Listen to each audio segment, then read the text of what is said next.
somos seres sexuais e gregários, mas como lidar com isso numa sociedade ainda desigual e misógina, em que a disparidade salarial chega a 30% para as mesmas funções apenas pela diferença de gênero? Padrões de comportamento e ações para mulheres são ensinados desde a infância. Sentar-se de pernas fechadas, não beber demais porque é feio, cuidar das roupas para não serem vulgares. Nascemos para cuidar enquanto homens nascem para conquistar o mundo. Quando chegamos a um restaurante, o garçom se dirige ao homem para retirar o pedido. E somos invisíveis em vários espaços. As tarefas domésticas são predominantemente femininas. E a maternidade? Agendar pediatra, vacinas, dar banho, arrumar mochila da escola, a criança tem roupas limpas? Tarefas predominantemente femininas, invisíveis e tidas como naturais. Injusto? Sem dúvida. Mas de onde vem tudo isso? E para discutirmos esse assunto, e pensando em sexualidade feminina e como uma construção social, gente, eu preciso de um time. E que time! Que orgulho! Gente, eu tenho o prazer de apresentar a vocês 3 mulheres maravilhosas, que são estrelas além do tempo e que dividirão conosco conhecimentos e histórias sensacionais. Sejam muito bem-vindas, minhas queridas. Muito obrigada pelo convite. É um prazer estar aqui com você. Gente, momento histórico. Eu consegui reunir essas 3 mulheres. Eu nem tô acreditando. Até pra nós, viu? Porque a gente também não consegue. Tá vendo? Tinha que ter um café depois daqui, né? Tudo bem. É verdade. Enfim, por favor, gente, pra quem não vive no planeta Terra e não conhece vocês, se apresentem. Loli, comece por você. Bom, eu sou a professora Loliane, não é? Demos aula para Adna. Eu dei no cursinho só, né? Adna, esses dias. Família, esses dias. Pouco Família tempo. toda. Pouco tempo. Uns 20 anos atrás. Exatamente. Sou professora desde 1997 e não trabalho mais com ensino médio, porque há 3 anos e pouquinho eu assumi a minha vaga na UEL, né? Num concurso que eu prestei, e hoje sigo essa carreira acadêmica, né? Da qual eu também gosto muito. Mas são outras descobertas, são outro público, né? Outra realidade. Um outro universo, né? Totalmente diferente. Que legal. E estou muito honrada de você ter se lembrado de mim, estar aqui com as minhas amigas também. O privilégio é nosso. Obrigada. Muito bom, né? Eu sou a Jaque, sou professora de geopolítica e de temas contemporâneos, de atualidades. Trabalho com o 3º ano do ensino médio e pré-vestibular. Então, a gente se esforça para colocar lá para virar aluno da Loli. Né? A gente trabalha com o sonho dos outros. Isso é muito bom. Muito. Denise. Bom, eu sou professora fazendo 41 anos de sala de aula agora em fevereiro. Nós nos encontramos no meio desse caminho. A Adna, a gente se encontrou no meio desse caminho. Eu trabalho com 3º ano e pré-vestibular também. E como a Jaque falou, tem gente que fala assim, mas você não mudou nada, você continua... E eu falo assim, olha, a gente vive no meio dos sonhos, no meio da moçada, e parece que isso é um processo, assim, rejuvenescedor. Com certeza. E você fica lidando exatamente com esses sonhos, com esses desejos todos. Então, essa oportunidade de participar pelo menos um pouquinho, né, desse caminho é sempre inovadora, é sempre uma oportunidade rejuvenescedora. Ai, que delícia, gente. E foi muito engraçado, esqueci até de comentar isso com você, Denise. Quando a Denise chegou lá embaixo, eu tava numa salinha ali perto e eu escutei a voz dela dizendo da sala. Hora que eu escutei a voz, gente, mas veio uma memória afetiva tão rápido. Não é incrível? Eu falei, a Denise! É muito interessante isso, né? Como impacta. Eu fui muito impactada por vocês. Um ano inteiro contando histórias, né? Eu trabalho gente, com literatura, adorava. um ano inteiro contando histórias para vocês. Histórias, as melhores análises dos livros, a Terceira Margem do Rio, nunca esqueci. Não, a gente se impacta mesmo. Por isso que eu fico muito emocionada de vocês estarem aqui, gente. Muito obrigada. Ser lembrado. Não, e assim, mulheres incríveis para falar sobre, né, um tema incrível. A gente pensou nesse tema. Na verdade, a gente está gravando vários podcasts com essa temática do feminino, porque a gente está no mês de março. E aí, eu acho que é importante, um dos papéis do podcast, eu acho que é desconstruir ideias errôneas sobre várias questões, né? Não só ligadas à saúde mental, mas também, né? E aí, uma das coisas que eu acho que seria importante a gente falar, penso já que você, mas, gente, por favor, né? Vocês estão abertos. Para me falar um pouco assim, explicar para esse pessoal o que é o feminismo, o que foi esse movimento feminista da década de 60, o que é uma guerra dos sexos, o que é isso? Então, ele tem momentos, né? Teve o movimento das sufragistas, que era o da virada do século XIX, começo do século XX, que aí era lutar para poder votar. E a mulher da década de 60, principalmente a mulher estadunidense, a pauta de reivindicações dela era muito diferente do que acontecia aqui para o lado de baixo do mundo, né? Então, era uma mulher que ela queria ser respeitada como mulher, ela já estava brigando por causa de espaço no mercado de trabalho, de salário, tudo. E aqui no Brasil, a mulher estava entrando no mercado nessa época. Então, a nossa pauta era diferente. É um feminismo, são tempos, né? No ano passado, eu li bastante sobre feminismo e fiquei muito impressionada com o feminismo negro, que é um caminho do feminismo e que elas falam que, olha, não adianta falar da discussão do feminismo no mundo, porque ele é um feminismo ocidental branco. É verdade. E não é o feminismo ocidental mesmo, mas da mulher preta. E da objetificação, da sensualização extrema, né, da mulher muito bonita, então ela chama atenção, né, uma mulher de objeto mesmo, e como ela é a mais discriminada de todas as outras mulheres, tá? Então é uma mulher que a pauta de reivindicação dela é diferente, por exemplo, da gente falar em igualdade salarial. Ela precisa de um espaço ainda acima, de ser tratada como uma mulher, como se ela fosse uma branca, vamos dizer assim, tá? Mas sendo branca, sendo uma moça preta. Porque ela não tem o mesmo espaço que a mulher branca, que já reclama, tem, né? Sim, até se a gente for pensar, por exemplo, por uma mulher branca sair para trabalhar, eu vou precisar de toda uma estrutura que se chama rede de apoio. Sim. E muitas vezes é uma rede de apoio de mulheres negras que vão estar ali para cuidar dessa criança, para essa mãe poder sair. Né? Então, nossa, que ponto sensacional, faz todo porque sentido. Ela vai deixar a criança dela para cuidar da criança do outro. Exatamente. Entendeu? E quem fica com a criança dela? A mãe dela, que fica com as crianças dela, da outra filha, do outro filho. Ou a creche, né? Ou a creche, né? Então, é uma mulher que ela está um degrau a mais de sofrimento, você entende? De perda e de reivindicação. Ontem eu estava assistindo um documentário, até o final eu vou lembrar o nome dele. Minha gestação está sendo maravilhosa para minha cognição. Já não era boa, ficou muito pior, né? Mas enfim.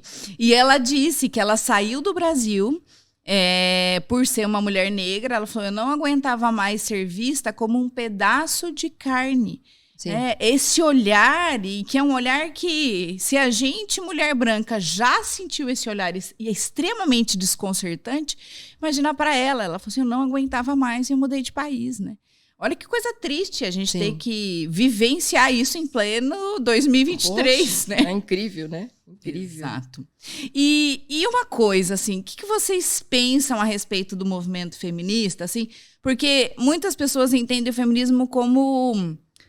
Vou dizer guerra dos sexos, mas essa coisa de que, porque esse movimento quer que as mulheres sejam acima dos homens. Ou como que vocês entendem esse movimento? Olha, eu acho até que a gente vai encontrar alguns segmentos, ou pelo menos em algum momento, existir essa ideia de uma inversão de papéis, assumir essa posição de supremacia. Mas, no fundo, se eu for trazer para a minha perspectiva, eu quero respeito. Ótimo. Sabe aquela questão? Não é ser mais ou menos. Eu quero ser ouvida da mesma maneira. Eu quero que a minha fala tenha o mesmo peso que a fala do outro, né, do homem. Vamos pensar assim, em gêneros. Sim. Eu quero que tenha o mesmo peso e eu quero ser respeitada. Eu lembro até de a gente trabalhou com um texto que falava sobre uma mulher que recebeu o prêmio. Em 50 anos, era uma primeira mulher que recebia um prêmio Nobel de Física. E aí a autora escreveu um artigo de opinião e ela falava incomodada o seguinte, olha, tudo bem, mas eu gostaria que essa manchete fosse escrita de um outro jeito. que ela não fosse escrita uma mulher ganhou, não, a cientista ganhou. Isso. Que ela fosse valorizada, não pelo gênero dela, mas pelas ideias. Então, eu Perfeito. enxergo muito essa ideia de feminismo como respeito. Se eu divido, por exemplo, como professora, o mesmo tablado com homens, por que eu não posso ser tratada com o mesmo respeito, com a mesma deferência em todos os níveis, por exemplo, salarialmente falando e tudo mais? Por que não pode ser a mesma coisa? Então, é uma questão de respeito, não é ser mais.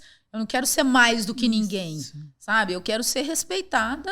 Por quê? Porque eu caminhei, percorri, construí uma carreira como qualquer pessoa, não vou nem usar aqui gênero, como qualquer pessoa, e eu gostaria de ser respeitada, pela carreira que eu construí, pela pessoa que eu sou, independente de gênero. Perfeito. Mais ainda, em 2023, a gente vive numa sociedade em que as pessoas, quando te perguntam se você é feminista, elas já perguntam com um olhar assim, é feminazi. Ah, feminazi, é verdade. Não é? É verdade. Então, nós só lutamos por uma igualdade. Que em 2023 a gente nem precisaria estar falando da luta. Já devia ser uma coisa muito, sabe? Devia ser normatizado isso, e não é assim. As pessoas lidam de uma outra forma. E as próprias mulheres, né? Você vê o quanto isso é incrustado na sociedade. Sim. Que a Mari Del Priori, que é sensacional, né? Eu adoro os livros dela, e ela fala sobre o quanto esse patriarcado ele é muito forte na nossa cultura. Eu acho né? que ele é impregnado, sabe? Eu acho que é uma coisa assim que faz parte dessa construção, e às vezes você tem esse olhar, especialmente vindo de uma outra mulher, né? De uma outra mulher. E nós, na nossa geração, a gente também teve que se desconstruir de muitas coisas. Nossa, aliás, cotidianamente. É verdade. Porque a gente vem de uma formação, né? Na minha família, né? O meu pai, ele sempre foi o provedor. Já faleceu há muitos anos, mas o pai sempre foi o provedor. E a mãe foi exatamente o que você falou no começo, na sua introdução. A mãe cuidava dos filhos, lavava, passava, cozinhava. A mãe era responsável pela educação dos filhos. Então, a gente teve que se desconstruir disso, até porque a gente começou a trabalhar muito cedo. Eu comecei a trabalhar aos 14 anos. Então, mas isso até hoje. Né? Eu sou mãe de menino e eu tenho assim como você também, a gente tem uma preocupação gigantesca todos os dias. Com as falas, com as atitudes, com os olhares. Porque se tem uma coisa que a gente entende é de linguagem, né? Exato. E o olhar, Exatamente. o olhar, ele fala muito. Demais. Então, a gente precisa cuidar muito disso. E também no nosso olhar, né? Que muitas vezes a gente acha que a gente está sendo tão correta, está agindo com naturalidade, mas muitas vezes a gente também precisa se desconstruir de coisas. Eu acho que isso cotidianamente mesmo, né? É muito interessante que eu costumo dizer que o feminismo ele precisa existir enquanto não houver igualdade e respeito. É isso, né? Ontem à noite aconteceu uma situação muito engraçada. Perto de onde a gente mora tem vários terrenos vazios e às vezes a gente sai à noite para ver vagalume. E o Greg adora os vagalumes. E aí a gente saiu de carro, porque eu estava, né? Tô roliça, pançuda, não aguento mais ficar andando, daí a gente foi de carro. E aí tinha uma moça andando, e o Leandro estava indo, meu esposo, devagar com o carro pra gente ver se naquele terreno tinha um vagalume. Falei, amor, ou você para o carro, ou você acelera, porque ele estava na velocidade da moça. Ah, não. E ele não entendeu. Ah, Sim. só você que percebeu, né? Exato. Aí a hora que ele falou assim, mas por quê? Eu falei, porque você não é mulher. Exato. Não, só de falar me arrepia, de você ver um carro diminuindo a velocidade perto de você, pronto, você já se arma, acha né? que é alguma coisa que, né? Ele falou, nossa, eu nunca tinha parado pra pensar. Eu falei, olha como a gente precisa do feminismo, né? Esse olhar do outro lado é muito complicado, né? Porque apesar de ser século XXI, eu acho que existem, assim, a gente ainda carrega, está arraigado, essa ideia dos papéis, né? Isso. Então, existe um papel do homem, um papel da mulher, apesar de tentar desconstruir tudo isso, eu acho que isso ainda é muito arraigado, você tenta quebrar isso, mas essa coisa, existem certas coisas que são imperceptíveis. E tem uma coisa que por conta do caminho que nós seguimos agora, que me chama a atenção, é o seguinte, às vezes eu tenho a sensação de que quando a gente traz o feminismo, mulher falando sobre isso, parece que muitas vezes é mimimi. a gente precisa da voz masculina em alguns contextos para começar a perceber e falar por nós. É duro, você fala assim, como assim? Sim, Que é frustrante, absurdo. né? É meio frustrante.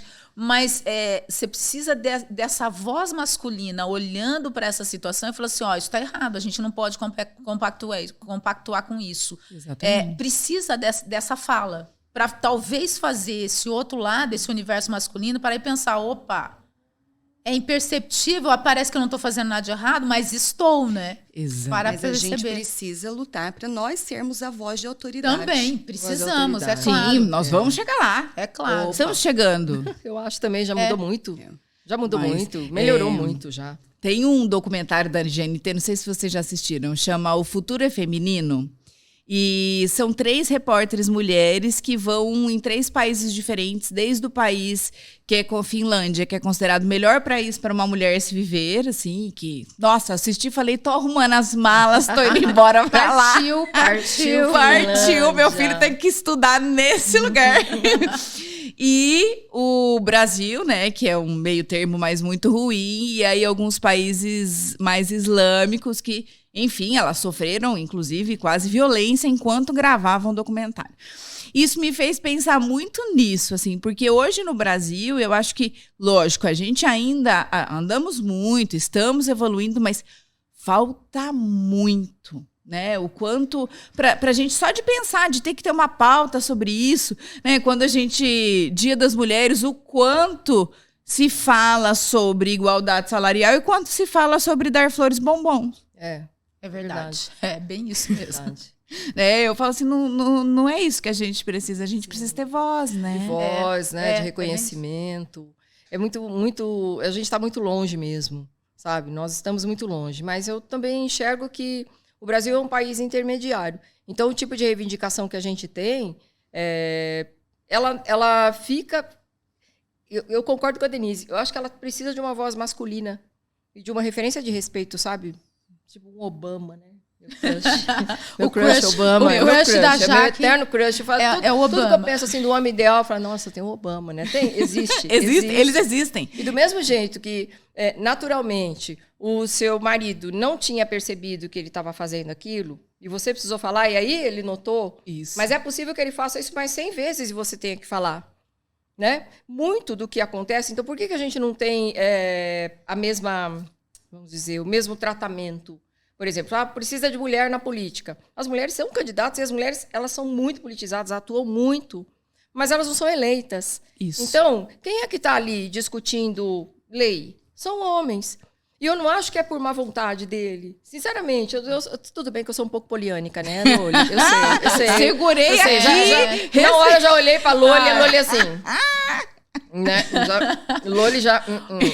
Tempo Tudo de bem. convivência faz isso, Sim, né? é, Troca de sim, olhares é Sim, suficiente. né? Mas eu acho que, na verdade, tem coisa que eles simplesmente não entenderam ainda, eles não percebem. O tipo de perrengue que você passa. Por exemplo, eu pergunto numa sala de aula assim, quando um menino sozinho entra num Uber à noite, do que ele tem medo? De assalto. E uma menina? O assalto é o de menos. Com certeza. Você quer levar meu celular, seja feliz. Isso. É verdade. Sabe? A menina tem medo de fisicamente ser molestada, Sim. do cara sair. Tanto que as meninas mentem. Ela sempre liga pra alguém que não existe. Fica, oi mãe, tudo bem? Oi mãe, mentira. Pra parecer que ela tá em algum lugar. Tira foto do motorista e manda pro grupo da família, porque tem medo de não chegar. Exatamente. Então, eu não imagino, nunca morei fora daqui, mas eu não imagino como é você poder caminhar na rua sem risco de ser atacado. Sim. Sabe? E a gente fala da violência, a violência física é uma das violências. Nós todas sofremos violências diariamente. Vixe. Sabe? Então, né, a física, aliás, foi a única que eu nunca sofri. Porque eu já tive violência patrimonial, violência financeira, violência moral, violência psicológica, né? Assédio sexual, assédio moral, assédio ambiente de trabalho. Gente, eu não conheço mulher que fala assim, nossa, isso nunca aconteceu comigo. Assédio no consultório médico, não é? Lembro. Então, quantas coisas que nós ainda somos vulneráveis, sabe? Sim. Então, muito triste. Não, e a gente tem que considerar que, por exemplo, nós estamos falando de uma realidade que é Brasil, né?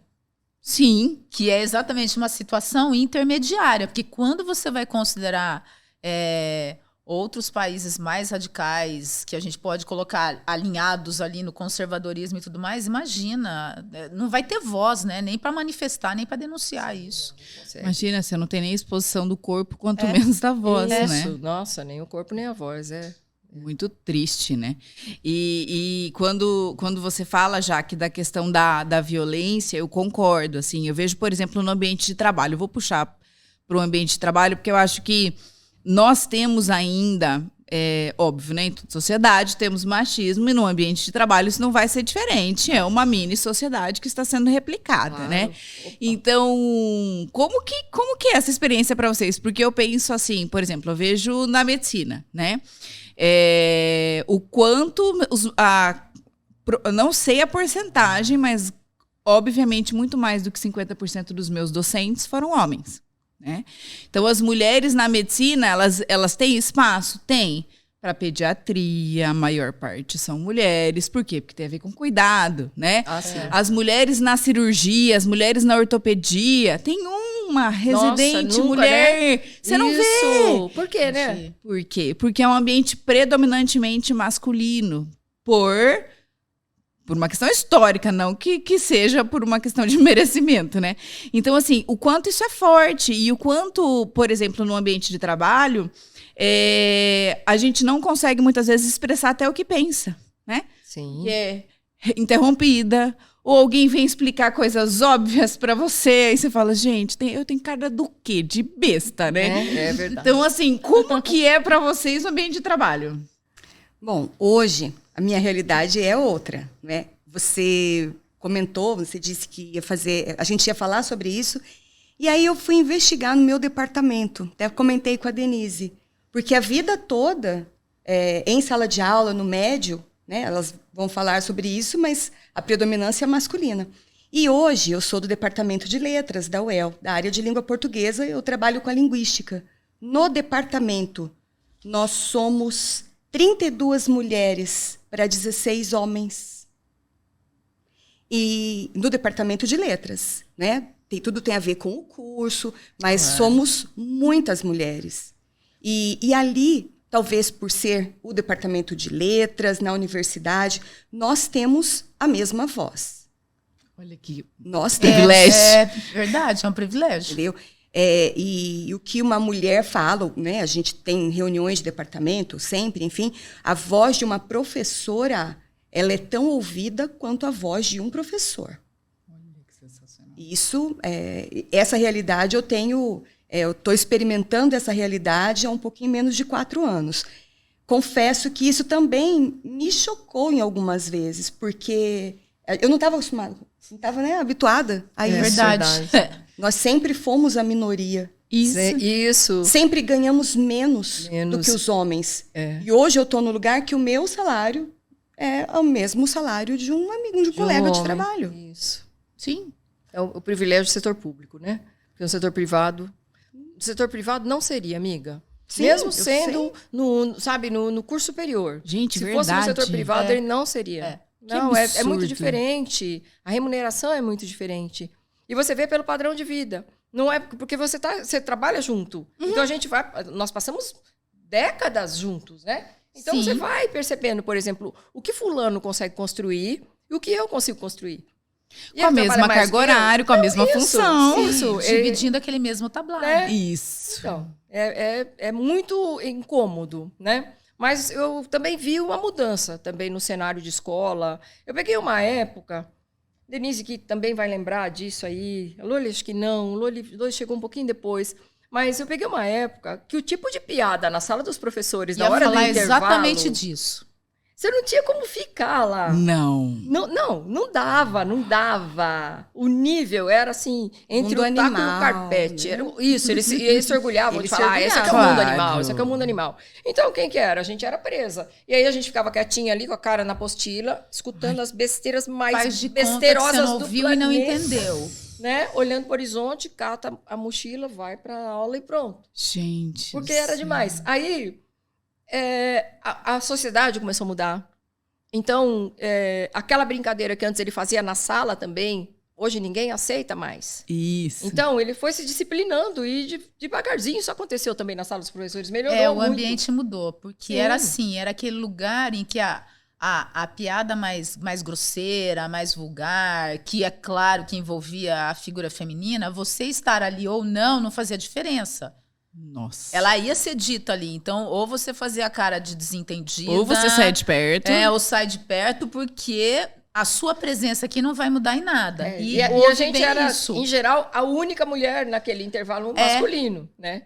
Era um ambiente predominantemente masculino. Você era a figura de exceção. Por exemplo, no segmento em que nós trabalhamos, ainda continua sendo uma maioria masculina. E aí o que acontecia era isso. Faz de conta que você não ouviu, ou que você não entendeu, ou sai da sala, vai fazer outra coisa, fica lá no seu cantinho, porque vai rolar. Mas é bem isso que a Jaque falou. A gente entrou naquele contexto, né, do politicamente correto, de certas coisas que não cabem. Então, a gente percebe assim, que o ambiente não é que ele não continue pensando, nem contando essas piadas, mas pelo menos perceber, aqui não. Aqui não. Então, gradativamente, esse ambiente foi mudando. Mas eu acho que a gente também ganhou um pouco de voz. Quando exagera, eu falo, para aí. Desculpa. No ensino médio, a gente viveu isso. A aluna do ensino médio nos ajudou, assim, nos deu muita força. Muito, é verdade. Porque a aluna veio do aluno para a coordenação, para a direção. Então, isso também nos auxiliou muito. Muito, verdade. Eu acho que a aluna foi... a aluna. É aquela história, se não cai bem... É uma geração nova, né, amiga? E a aluna coragem, né? A aluna pode reclamar, né? Isso. Então, ela pode reclamar. Então, a partir do momento que ela pode, isso não pega bem, agora não cabe mais, e daí vai perdendo espaço. Exato.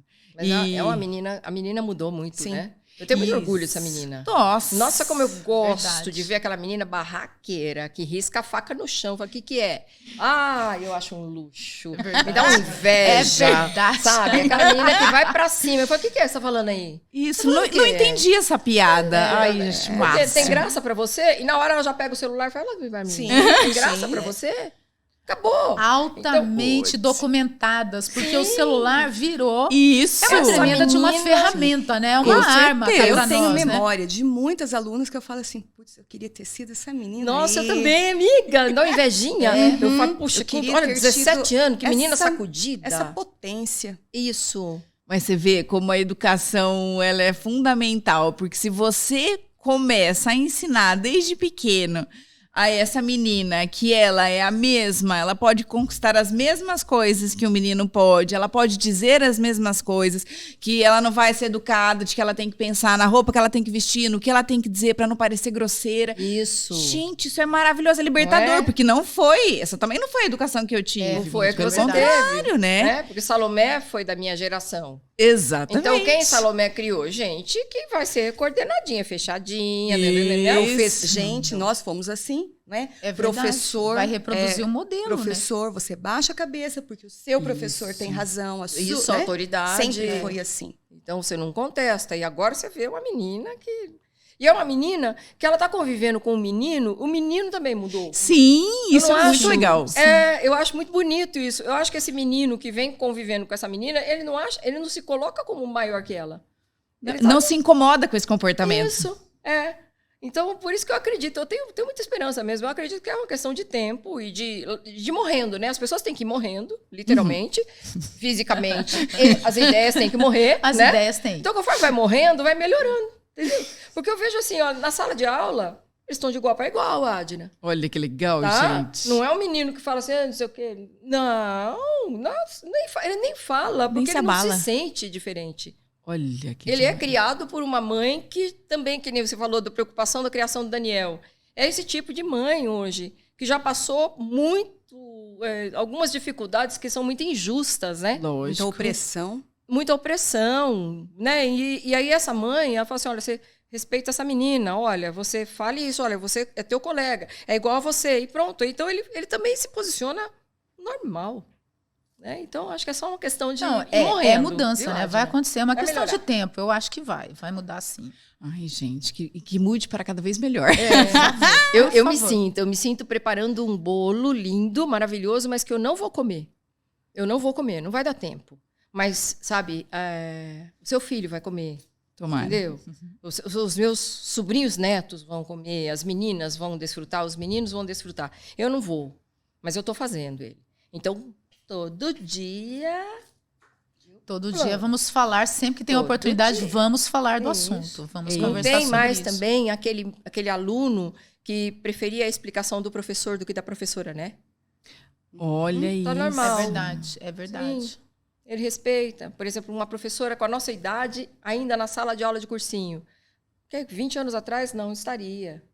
Era um espaço, o cursinho era um espaço de pessoas jovens, muito jovens, professores jovens e mulheres jovens, homens jovens, só. E agora, a gente é tudo mais velho, eles estão ali, senta junto e E tá tudo bem, Acabou, né? Senta tá tudo junto, bem. pergunta, conta história. conta história, Que de legal. vez em quando dá uma dica de como usar alguma coisa. Isso, algum termo que a gente não sabe, né? Que eles vão atualizando, né? Tipo, Ai, que gaslighting, né, amiga? Gaslight. Isso. Gaslighting. Gaslighting. Eu tava tentando lembrar o nome, não lembrar. Nossa, a Gaslighting. palavra, gente, a Loli que veio ano passado falou, gente, precisa falar disso aqui. Né? Que é vendo? aquele... Sim.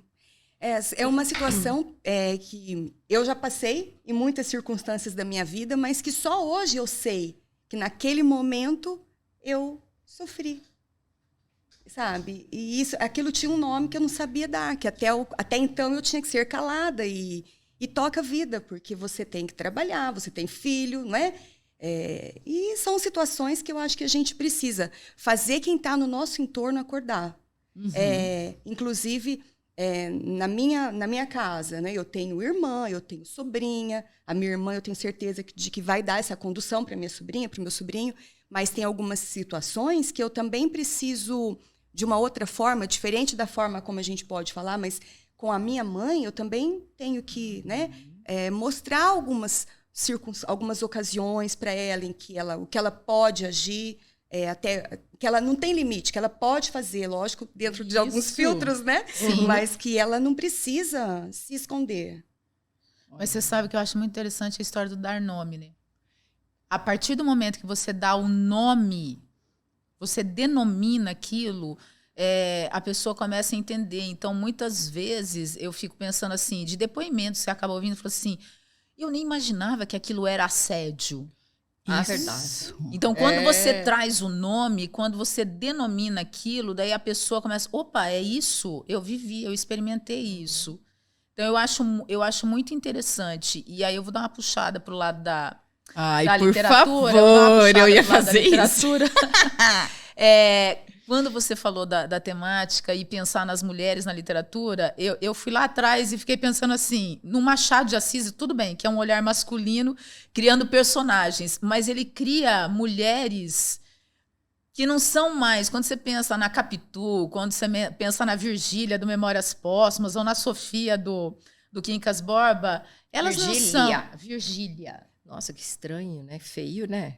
Jaqueline tem um problema com os nomes das minhas personagens, tá? E assim, quando eu tô dando aula com a Denise, e ela dá esses insights de nome, de falar, nossa, outro dia deu Cornélia. Eu falei, gente, ela chamava Cornélia? Chamava. Não, e tinha uma outra, assim, ela falou assim, então, ela era muito rica. Eu falei, nossa, ela era rica? Os alunos ficam assim olhando, foi tipo, parece um bate-papo. Você não sabe, Meu Adna, Deus, ela é rica? nós damos aulas juntas, literalmente Gente, eu não juntas. A gente muito- divide o Nossa, tablado. é muito divertido. Aí, de vez em quando, a gente tá com um tema e a Denise vai puxando umas coisas de literatura, aí eu vou lá pro quadro pra marcar, né? Sim.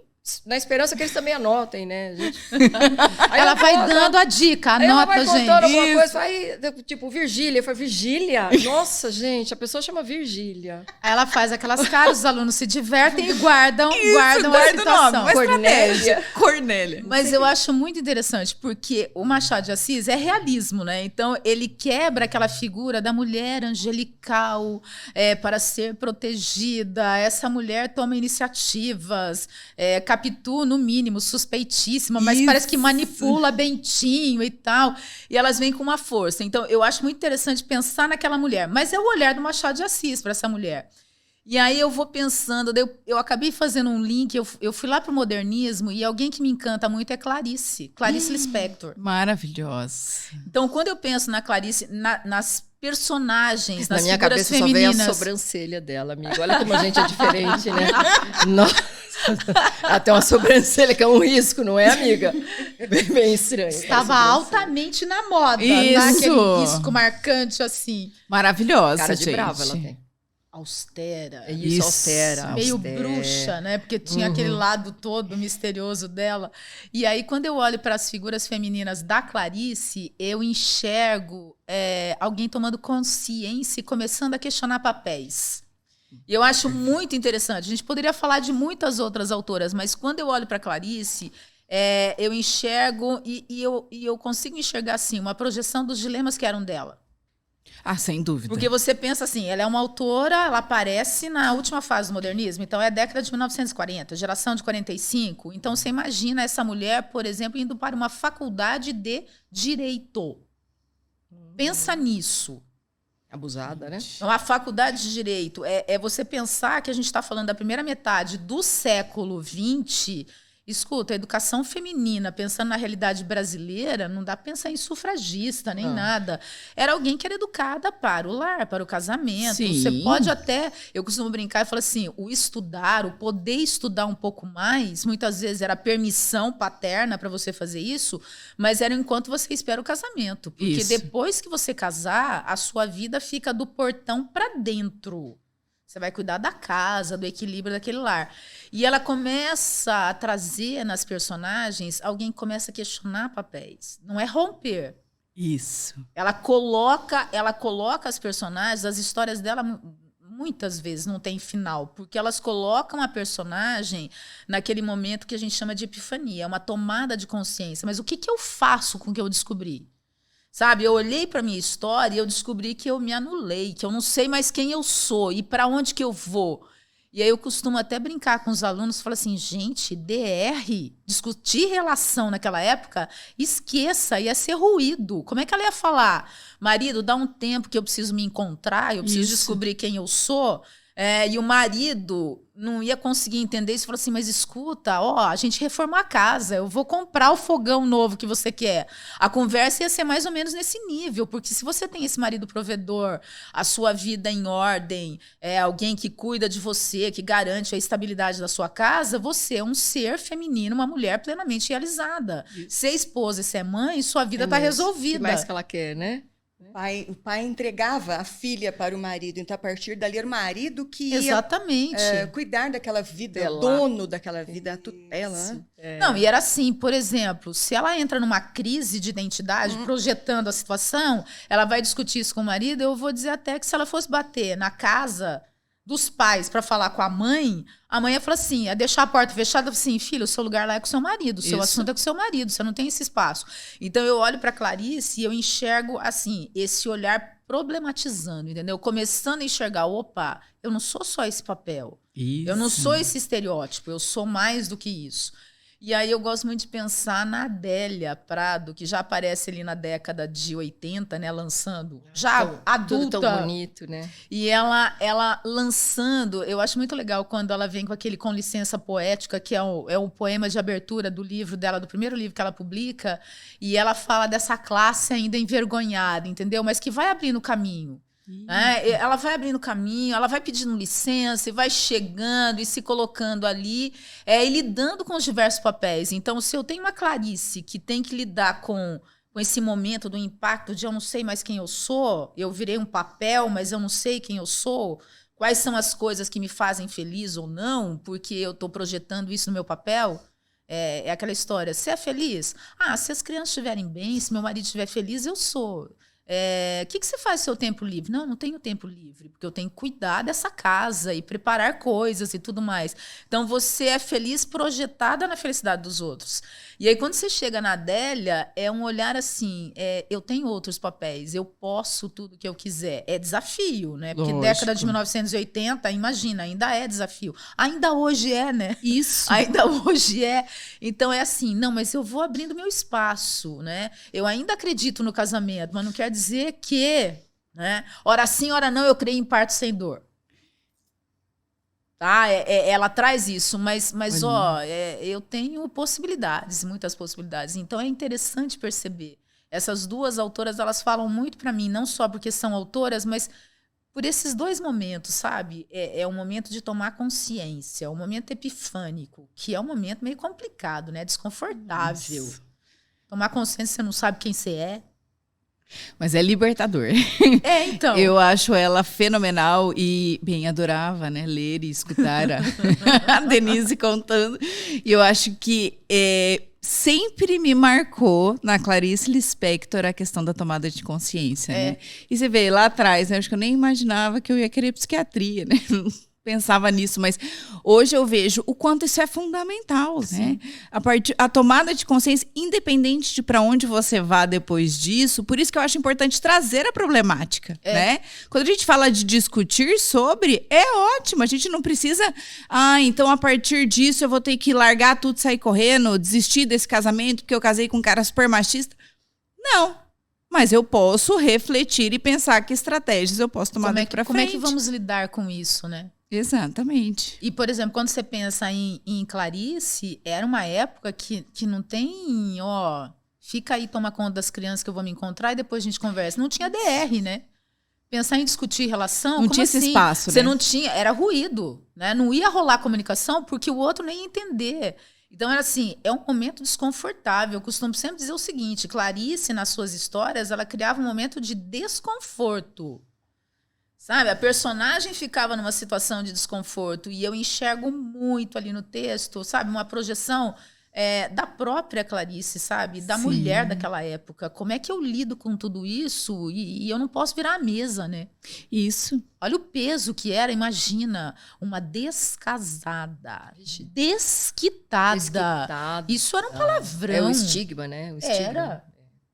Isso é triste, né? Sabe, como é... Não, você engole isso, é a história do engole o choro, né? Engole o choro, fica quieta, guarda pra você e continua aqui. Então, onde é que era a mudança? A mudança acabava sendo íntima, né? Porque ela toma consciência, ela vai olhar para aquela realidade de um jeito diferente.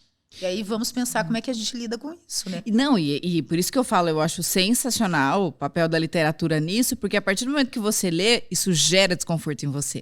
Então ela vai gerando ecos desse desconforto até hoje, né? Sim. Então ela tem voz até hoje, sensacional isso, né? E nos transforma mesmo, é muito interessante o quanto eu acho inovador. Porque até, né, quando eu escrevi a pauta, me veio na mente a Chiquinha Gonzaga. Porque era isso, né? Eu ocupar um espaço que era predominantemente masculino. Eu não posso ocupar esse espaço. Eu não posso... eu posso escrever livros? Até posso. Mas eu tenho certeza que, naquela época, não recebeu o mesmo prestígio do que hoje a gente dá, por exemplo, né?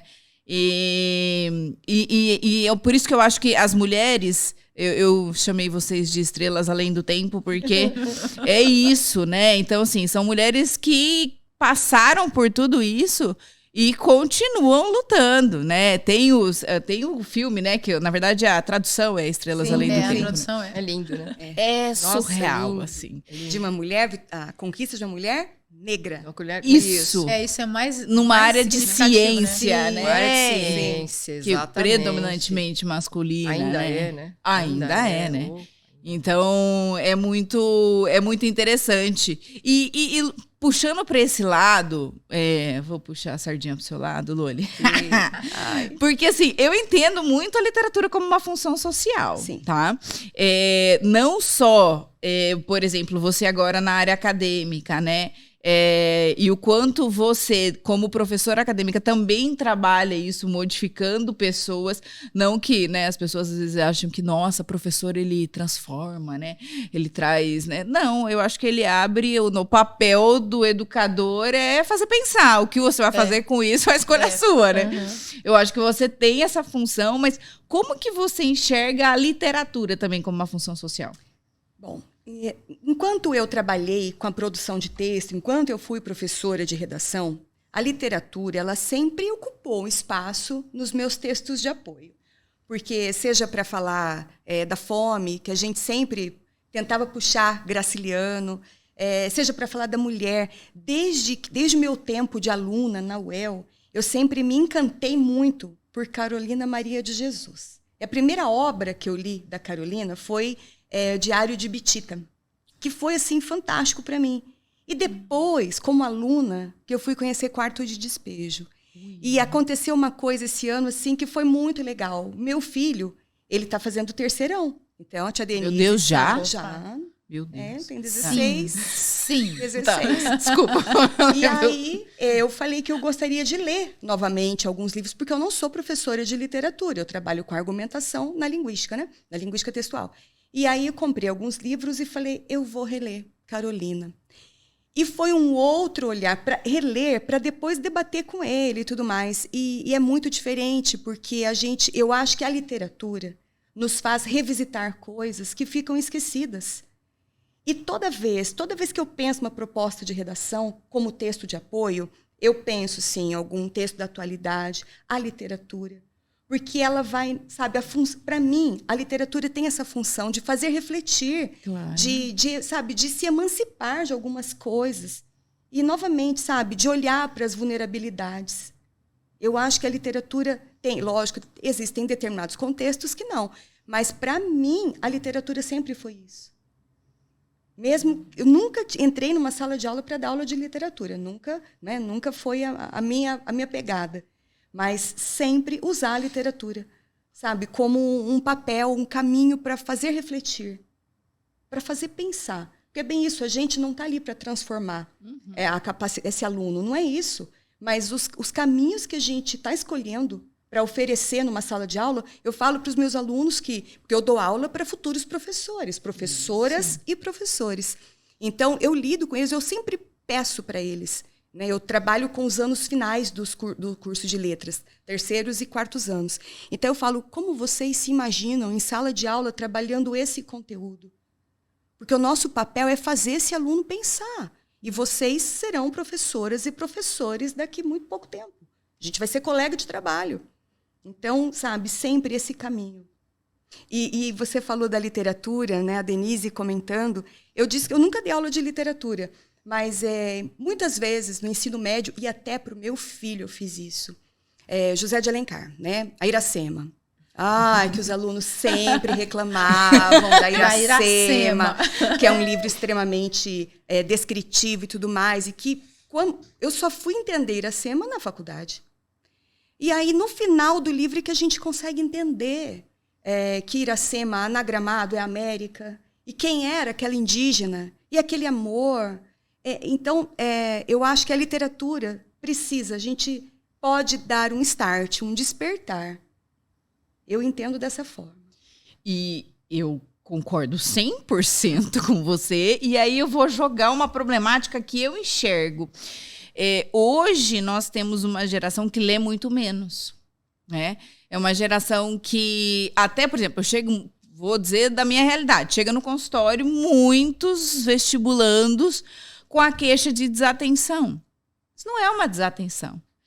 Eu não tenho um treino de atenção sustentada, por exemplo, para ler livros, né? Tá. Eu gosto de TikTok, a geração TikTok, eu brinco, assim, são vídeos curtos, se for começar a falar demais também, daí já cansa, já passa para frente.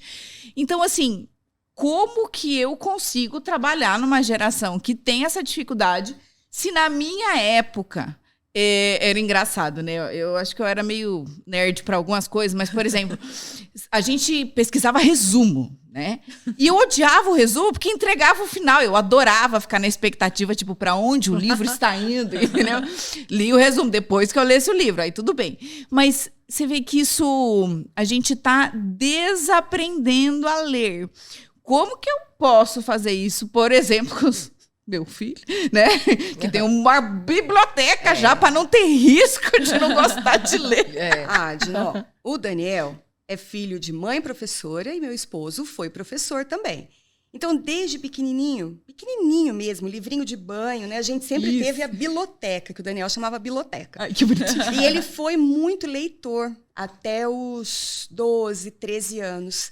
Depois entra na outros... adolescência, Exatamente. entra um desencanto. É um problema. São outras escolhas, são outros interesses. Isso. E aí teve um momento, dos 13 aos 14 ali, que ele teve bastante interesse em Harry Potter. E eu achei isso Ótimo. fantástico, porque a leitura tem que ser um ato de fruição. Isso. Se ela for obrigação, ninguém gosta, e a criança menos ainda, né?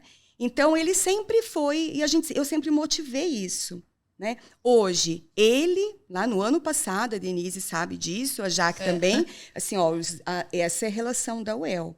Você acha que vai conseguir ler? Vou. Você quer que eu compre? Quero.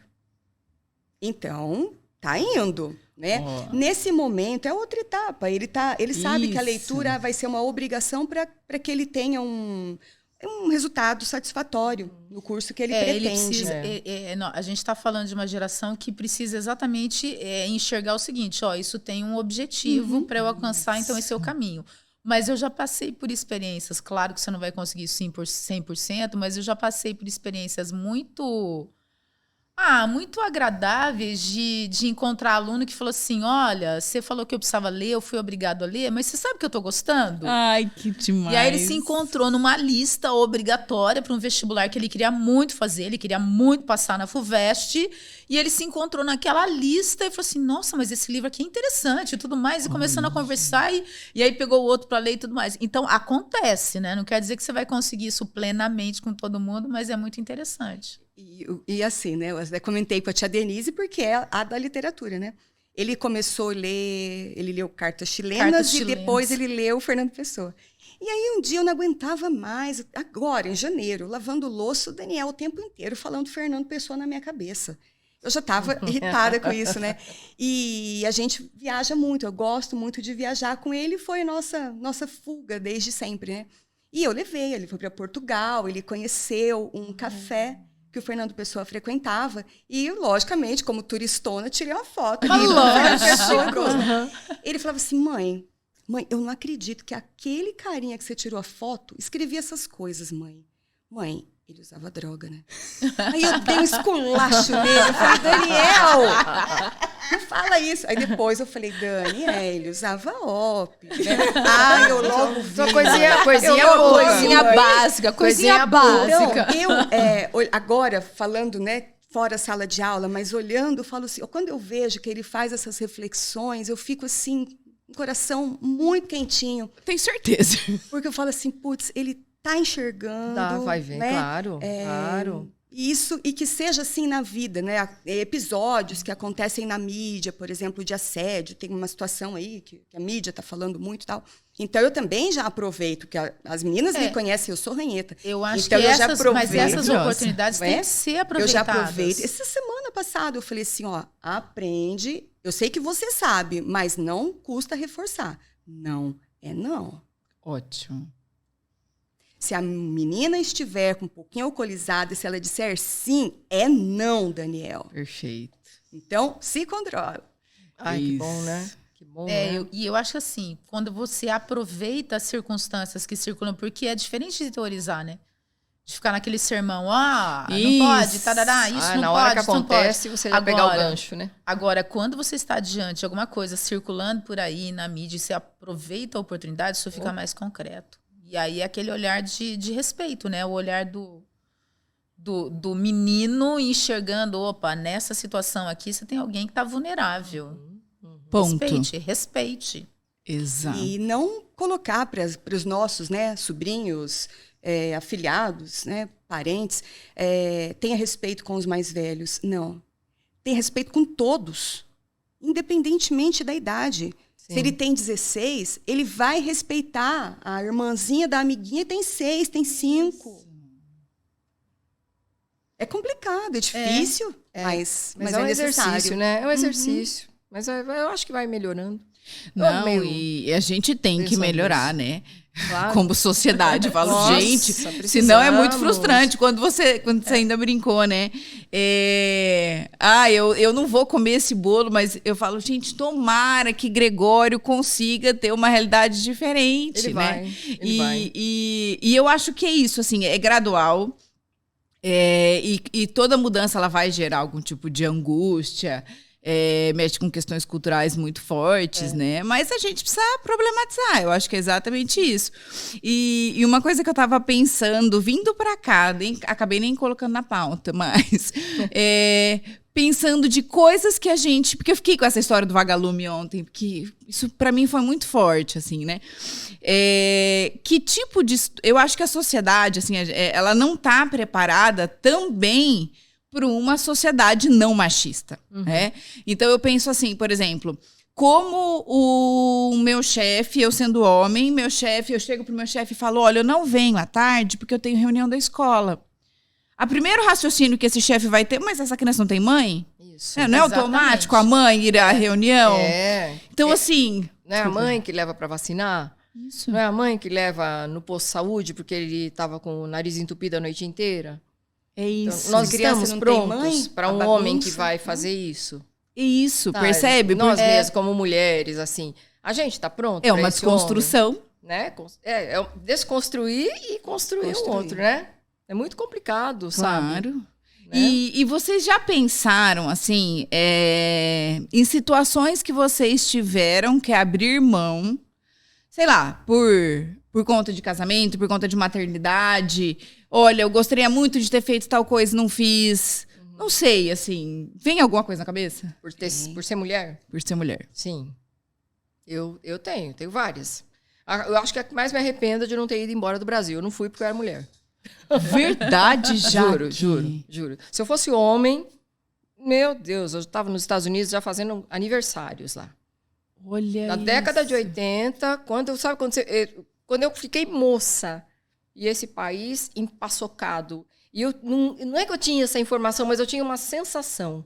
Eu vou lutar que nem uma louca aqui e não vou construir sair do lugar. Eu não vou conseguir sair do lugar. Eu preciso ir embora daqui. Então, por que eu não fui? Porque eu sou mulher. Porque, por exemplo, meu irmão trabalhou em qualquer lugar do Brasil, ele juntava a sacola dele, eu vou trabalhar no Maranhão. Ele foi. Entendeu? Eu tenho um emprego, uma proposta excelente em Sapezal, no Mato Grosso. Fala, gente, existe Sapezal lá? Ele foi. Mulher, não. Então, e eu era casada? Não, eu era solteira. Solteira, sem filhos. Sim. Podia dar linha na pipa e ir para qualquer lugar.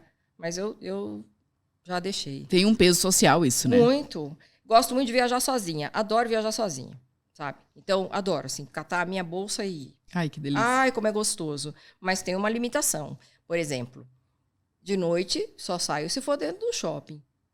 Almoçar sozinha, eu vou para qualquer lugar. Sentar para jantar sozinha, não é legal. Porque eu já tentei. E não é legal. Olha que engraçado. Se eu estou no shopping, tem uma multidão de pessoas sozinhas e acompanhadas. Mas se eu estou num restaurante, fica parecendo que eu estou esperando alguém e tipo, coitado. E eu mesmo começo a me olhar como a sozinha do restaurante. É péssimo para mim. Então, e aí a coitada, né? A coitada. Porque tá sozinha, ela tá eu tô desacompanhada. sozinha? Então, não. À noite, não. Já deixei... Eu tava no Maranhão. Puxa, não era difícil ir aos Lençóis Maranhenses. Porque eu tava no Maranhão. Eu não vou sair daqui para ir no Maranhão ver os Lençóis. Eu não vou. Eu me conheço. Mas como eu tava lá... Sim, tava bem mais perto. Vamos, né? Aí fui olhar como é que era a viagem. Jeep 4x4, pousadinha, não sei o quê. Falei, não dá, tô sozinha. Se eu tivesse um homem, eu arriscaria. Sozinha... Dá medo. Não vou. Então, eu imagino que essa sensação de insegurança, eu não sei quanto tempo vai demorar para ela acabar. A sociedade tem que ficar melhor, tá? Mas eu já deixei muita coisa de fazer por ser mulher. Eu não dou conta de viajar sozinha. Para mim vai ser deprimente, entendeu? Eu posso viajar, pode não ser acompanhada por um homem, que eu já fiz viagens com mulheres, entendeu? Mas eu preciso de companhia. Ó, tá vendo? Você e você. Delícia, Denise. Você é e o seu cartão de crédito. Ai, que delícia! Acorda aquele dia e fala assim, pô, hoje eu não vou na praia. Puta, mas tá um sol. Mas eu não vou, eu vou ficar assistindo TV. Acabou. Não preciso combinar nada. Mas eu entendo também, é um momento de vida. Eu não dou conta. Né? É um momento de vida. E aí eu acho que a minha sensação de solidão vai ficar. Eu sou uma pessoa que mora sozinha e já mora há muito tempo. Eu lido muito bem com isso. E houve momentos no começo que aquilo me doía, que você faz. Você liga para uma amiga, liga para alguém, vai, monta alguma coisa, arma alguma coisa e faz. Mas o viajar, parece que eu preciso de alguém para olhar assim, olha que lindo esse negócio, parece que eu preciso de alguém com quem falar. Para trocar. Exatamente. Daí eu falo assim, se eu estiver sozinha num lugar novo, eu vou me sentir assim, a sensação da solidão que eu normalmente não tenho. Olha isso. E aí é muito interessante. É bem diferente de você. Muito. Sabe o que eu já tive vontade de fazer sozinha? Eu só não fiz porque eu tenho vergonha, porque a gente é muito conhecida aqui na cidade. Sentar naquelas cadeiras de massagem do shopping, que eu acho cafonérrimo. Ai, meu Deus. Eu tava em Fortaleza, eu falei, hoje eu vou sentar nessa cadeira de massagem. Em Fortaleza ela pode, Fortaleza, tá? eu posso. Mas ainda assim eu pensei, falei, meu Deus, a gente encontra aluno na cidade, no planeta inteiro. É capaz de um bendito me filmar. Ainda fotografar. Só veio de burca. Eu me divirto sozinha, não tenho problema, não. Não, eu preciso de companhia. Mas pra acho sair, que para Paris de eu preferia estar namorando. Sim, destinos e ir destinos. para Paris. Olha, eu acho que ir para Paris pode ser com as amigas também, tá? Ó, o podcast vai correr Já aí, já vamos avisar, né, Denise? Podemos ir para Paris com as amigas. Gente, Nossa, a gente pode gravar um podcast lá, vocês não Em acham Paris sensacionais? com as amigas, eu topo, gente. Com fundo assim a Torre Eiffel, ao invés dos Opa! prédios aqui, E nada você mal. sabe que é uma sensação interessante, pensando na história de segurança e insegurança, eu me perguntei sobre isso na Espanha. Foi antes da pandemia, foi uma viagem que eu fiz peguei a virada do ano e a gente estava em Sevilha, daí a gente foi ver a queima de fogos, que foi meio fraquinha, sabe? Não se comparava, né, com o que a gente está acostumado. E na volta, a gente vinha andando a pé, quarteirões e quarteirões, sabe? Nossa, que luxo. Que E delícia, assim, andando, daí eu falei assim, gente, das duas uma, ou é seguro mesmo, ou é inocência de turista, né? De circular no lugar. Mas assim, não era um lugar que dava medo, entendeu? Olha isso. Você não vai dar vacilo, tá? Você não Sim. vai dar vacilo, mas assim, é uma sensação de segurança que eu não tenho aqui. Eu moro ali, perto do Moringão. Eu não me sinto... Nossa, dá um medo, eu não né? tenho segurança, por exemplo, de dar uma volta no quarteirão porque eu tô afim de tomar um ar no começo da noite. Né? À noite, Eu não tenho coragem de fazer isso aqui. E ali a gente faz. Eu fico pensando, será que é inocência? Será que é inocência da turista, né? No lugar que acha que tá tudo bem? Ou será que é realmente essa sensação de não, tá tudo certo? Tá bom, não tem perigo aqui. Você vê, né, o quanto essa questão da sensação de medo da invasão desse corpo é um negócio, assim, surreal, né? Bloqueia, né? Ô, Loli, me conte. Pensando sobre a questão da maternidade, né? Se a maternidade me limitou a alguma coisa. Eu não quero jogar isso como um peso para o meu filho. Por causa do meu filho eu não fiz. Não foi. A escolha foi minha. Mas às vezes as pessoas falam, filho não segura casamento, segura. Filho não te impede. Por decisão minha. Ele era pequenininho, eu estava fazendo doutorado, que era uma decisão minha. Não era um desejo do meu esposo na época. Ele respeitou que eu fizesse doutorado, mas assim, eu trabalhava, eu tinha um filho pequeno, eu tinha a casa... E eu tinha a minha tese para escrever. E logo no meu primeiro ano de doutorado, veio uma oportunidade para eu fazer um doutorado sanduíche em Lyon. E aí eu falei, não é a hora. Não dá, né? Não dá, é o meu filho. Eu sei que o pai dele vai cuidar dele. Eu sei disso, mas não dá. O que é um doutorado sanduíche? É um período que você vai estudar em outro país. Por exemplo, Lyon, na França, é o lugar assim que hoje é um objetivo que eu tenho é fazer um pós-doc lá.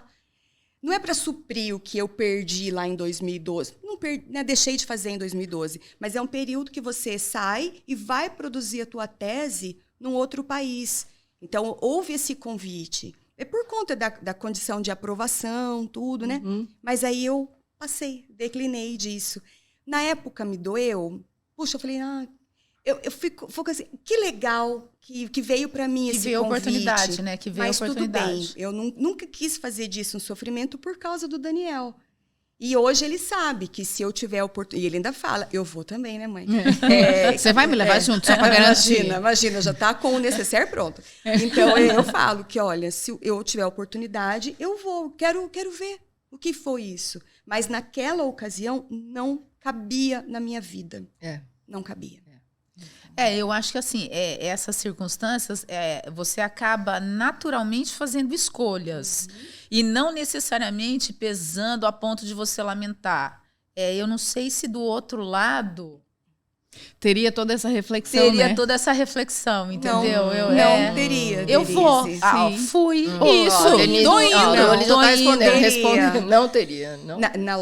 Lógico, cada caso é um caso. Sim. Mas eu grávida aos 8 meses, o meu marido não perdeu a oportunidade de fazer um estudo no Chile. Vocês lembram, né? É verdade. E o Daniel esperou chegar para nascer, tudo bem, mas né, na época também... É diferente, né? Hoje eu olho e falo, puxa vida, né? Mas tudo bem, eu não me arrependo porque eu não quis perder 6 meses ali da convivência com meu filho, ele era pequenininho. E já me dói, depois de muitos anos, quando na escola... ele foi solicitado a fazer um desenho da família. Toda criança faz isso, né? Como que você vê a sua família? E esse desenho está guardado. E esse desenho, quando eu mexo naquela caixa, esse desenho me faz chorar. Porque foi numa época da vida do Daniel que ele me desenhou no computador. Por quê? Porque quando ele vinha conversar comigo aos domingos à tarde, eu falava assim, filho, a mãe está pensando, vai lá, papai te atende. Porque eu estava escrevendo a minha tese. Entendeu? Então, quando eu vejo aquele desenho, eu estava no computador, isso me dói. Porque era assim que ele me via. Que você acabou... E assim, inevitável, né? Não ser multitarefa. Isso. E o quanto essa culpa, ela é incrustada, ela é uma segunda pele, né? Carregar, né? É isso, assim, de sempre querer ter sido mais, assim. E eu entendo isso. Eu lembro que eu questionei muito com meu marido quando eu fui colocar o Greg na escola. Eu falo, gente, eu fui pra escola no pré. Tinha 6 anos, né? A criança tem 1 ano, eu tô levando pra escola, onde já se viu. Meu marido ainda brinca, nós estamos colocando pra nunca mais tirar, gente. Porque ele nunca mais vai parar de estudar. Eu fui por 4 meses, Adna. 1 semana para 4 meses. Quantas vezes, né? Eu não fui pra escola com a boca reganhada de chorar. Sim, com o olho inchado. E é isso, né? Poxa, eu podia estar em casa cuidando dele. E aí, ao mesmo tempo, você fala, mas eu sou tão feliz fazendo do que eu faço, é tão libertador ter a oportunidade de poder trabalhar, né? Eu vejo, por exemplo, eu não sei se é na Dinamarca ou na Finlândia, que a licença não é licença maternidade, é licença parental. Então, você tem direito a 2 anos, todas as famílias têm direito a 2 anos de licença parental, que você pode escolher nos primeiros 6 meses pai e mãe.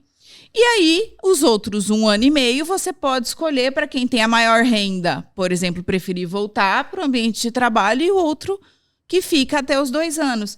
Aí eu penso, gente, olha que coisa surreal, né? Civilizado, né? Civilizado. Isso. Um dia a gente precisa chegar lá, né? Uma situação respeitosa, né? Uma criança bem cuidada, né? Uma criança bem cuidada, porque a gente trata muito mal, né? A gente cuida muito mal. Eu acho que dos 2 extremos, nós não estamos preparados para a criança. O Brasil não é preparado para a criança. E nem para os idosos. Por isso que a gente é muito individual. Quem tem que cuidar é o pai e a mãe. Então, eu mesmo, eu adoro criança, mas eu não ponho a mão no filho dos outros. Eu tenho sempre isso, só se ele estiver perto da morte, aí eu vou lá e resgato, tiro, não vou deixar. E também a gente também não estava preparado para velho. Isso. Tá? Então, é um outro tema que qualquer dia você pode discutir, que é etarismo. Isso é sensacional. Gente, vocês podiam, né? A gente podia fazer bem bolado. Adorei. Né? Que é sensacional, né? Puxa, e a maior parte dos idosos são Estamos mulheres. envelhecendo. Sim. Muito. E solitariamente, né? Estamos envelhecendo solitariamente. E, Adna, tem uma coisa que eu lembrei, que eu sei que a Jaque... A gente sempre fala sobre isso, sempre falava mais sobre isso, né? Quando a mãe sai do seu trabalho para poder cuidar da mãe, para poder cuidar de alguém que está doente, para poder cuidar do filho, ela pensa milhões de vezes antes de tomar essa decisão, porque depois ela não volta para o mercado de trabalho com facilidade. Claro, opa. Nas então, mesmas assim, condições. Eu me recordo que um colega que me substituiu na época da licença maternidade de 4 meses, eu voltei a trabalhar exatamente no dia que meu filho fez 4 meses. Então, assim, né? É tão pequeno, né? Hoje a gente pensa, meu Deus, é um cisco. Tá começando a entender que tá saindo útero. Tadinho. Mas, assim, hoje, A minha Sim. experiência faz meu filho olhar e falar assim que tudo valeu a pena. Sim, Né? Tudo deu lógico. certo. Poderia não ter dado. Mas com Mas deu muito certo. sofrimento, né? Eu falo que assim, dá certo, mas a trajetória Sim, recheada de culpa, né? bem penosa. Olha que interessante. Gente, adorei esse tema. Vocês sabem que depois do podcast de vocês, o próximo que vai sair, que a gente já gravou, é um podcast sobre saúde mental no climatério e sexualidade no climatério. Que é algo também muito complexo, né? Da gente falar. Que isso, estamos envelhecendo e que oportunidades que eu estou dando para essa mulher poder vivenciar a sexualidade dela com qualidade, né? Então... É muito pouco. A indústria, por exemplo, se preocupou muito em fazer o Viagra, Isso. mas não tem nada para nós. A própria pílula anticoncepcional. Isso. É para as mulheres. É para mulher. Né? Então, Então, que é quase uma castração química, né? A libido vai lá embaixo. Né? Então, é muito pouco. É muito pouco. É muito desigual. Também diria, parte porque a indústria farmacêutica também ela é uma indústria masculina. Né? Exatamente. Então, se tem uma demanda feminina, não tem. Poxa, mas a maior parte da população é feminina. Por que então eu não olho? Por quê? Porque não me interessa. O problema maior é o problema do homem. Exato. Então, faz um Viagra, que aí pronto, acabou. Resolveu o problema. Só não resolve o dela, casada com ele. Isso. Entendeu? Então, é complexo isso, viu? Belo tema que você vai falar aí. Bacana. Bacana. Eu costumo considerar, tem gente que não gosta quando eu uso essa expressão, mas eu falo assim, olha, o mundo é dos homens. Você tem que se acostumar a isso para você poder lidar com isso, transitar por aí Sobreviver. e começar a achar o seu espaço. Mas você precisa ter consciência disso, não se iluda. Que é exatamente o que você está falando. Então, eu tenho uma indústria farmacêutica que vai atender. A gente tem um número maior de mulheres. Muito mais mulheres do que homem no mundo. Mas eu o foco me esse. preocupo com impotência sexual masculina. Isso. Eu não vou me preocupar com outra coisa, sabe? Então, não tem. É bem isso mesmo. Há um erro, né? Um descompasso, até de mercado consumidor. Entendeu? Verdade. Se eu olhasse isso como um mercado consumidor em potencial, Sim. essa mulher como um mercado, porque eu sou uma consumidora, né? Dia desse eu fiz uma observação sobre um comercial que eu vi. E aí, perto de mim, estava um professor muito jovem, mas um menino muito educado, muito querido. Ele falou, Jaque, mas o mercado dessa empresa é muito jovem. Será que o jovem vê o que você vê? Aí eu olhei para ele e falei assim, não, o mercado dessa empresa sou eu também. Eu também como hambúrguer lá. Entendeu? Eu tenho 57 anos, mas eu como hambúrguer, eu tomo Coca-Cola. E antes dessa conversa, a gente já tinha trocado. Você viu tal coisa? Eu vi. Eu também não gostei. Eu e a Luli, a gente tem assim, vira quase um podcast. Tinha uma época que a gente assistia a mesma novela, era muito bom, né? A novela da Lourdes. Era a novela da Lourdes. Ai, era muito bom, porque a gente ficava trocando podcast. Amiga, eu não acredito que ela tá fazendo isso agora. Nossa, nem eu. Nem... Cada uma sentada no seu sofá. Amor de mãe? Mãe de amor? Amor de mãe. Amor de mãe. Essa daí. Olha as noveleiras, olha as noveleiras. Foi a única. Né? Foi a única que deu certo, assim. Então, eu acho que realmente a gente é mercado consumidor. Porque não é visto esse mercado, sabe? Eu vejo, o meu irmão fala que o sucesso dos carros SUV é mulher. Porque mulher precisa de um carro grande para ela ficar grande. Ele falou, pode olhar, homem não compra. Olha que triste isso. Nossa. Você olha, você vê, homem não compra SUV. Homem tem carro esportivo, homem tem sedã, homem tem caminhonete. SUV é de mulher. Por isso que é cheio de buraquinho para enfiar coisinha, coisinha, coisinha. É um carro de mulher. Ela fica alta, mete um óculos e sai. E cabe coisa para levar filho, se tiver filho. Cabe todo, porta-mala, grande, cabe o cachorro, cabe tudo ali. Né? Ele falou assim, homem não compra SUV. Para que um cara vai ter um SUV? Com cadeirinha, essas coisas? Não quer. Homem não. Homem tem um carro esportivo, bacaninha. O sonho do homem é um carro de 2 lugares.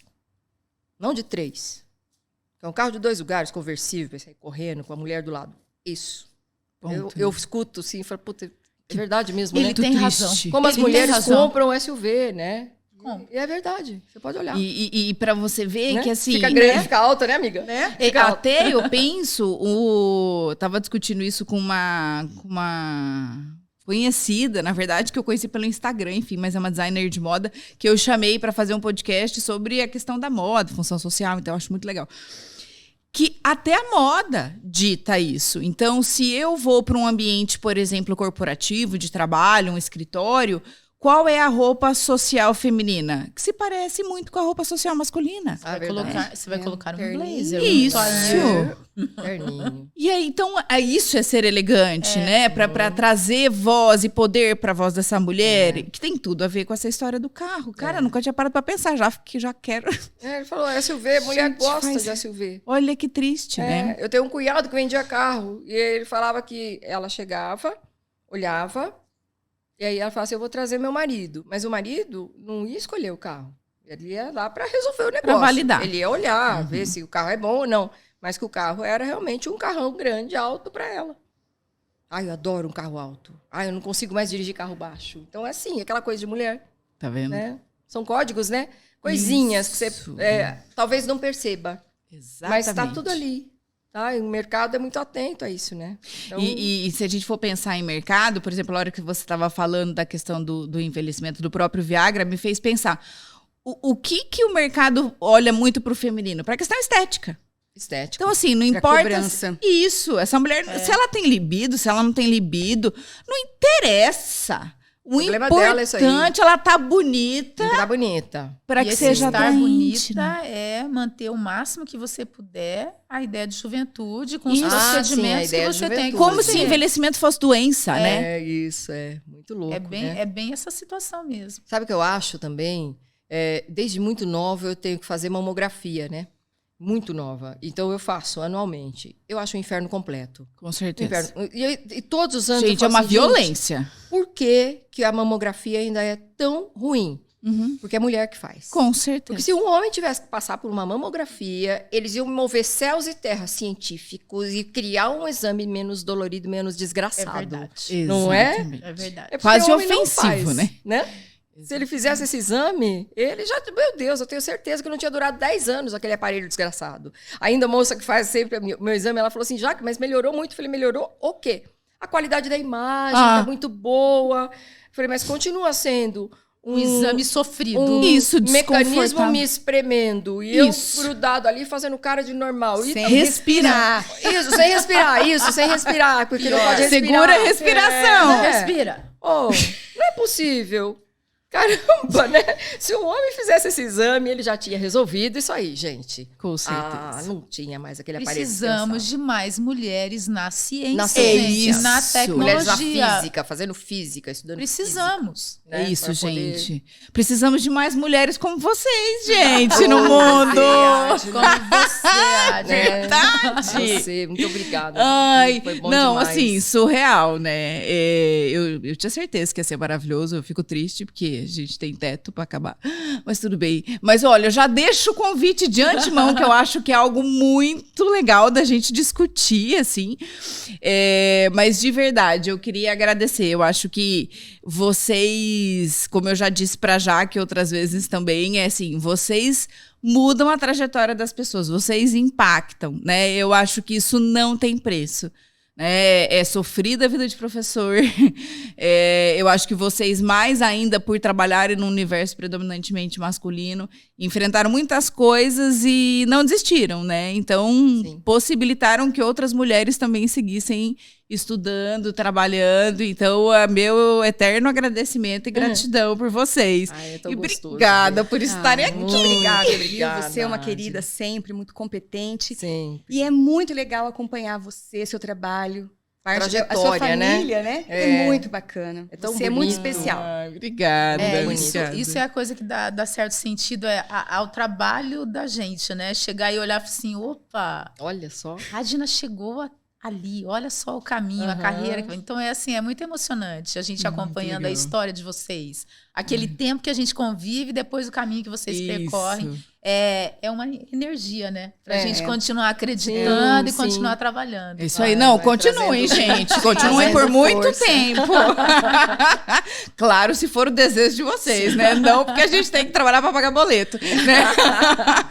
Obrigada, minhas queridas. Obrigada Obrigada pelo mesmo. convite. Muito obrigada. Adi. Obrigada. Até o próximo episódio.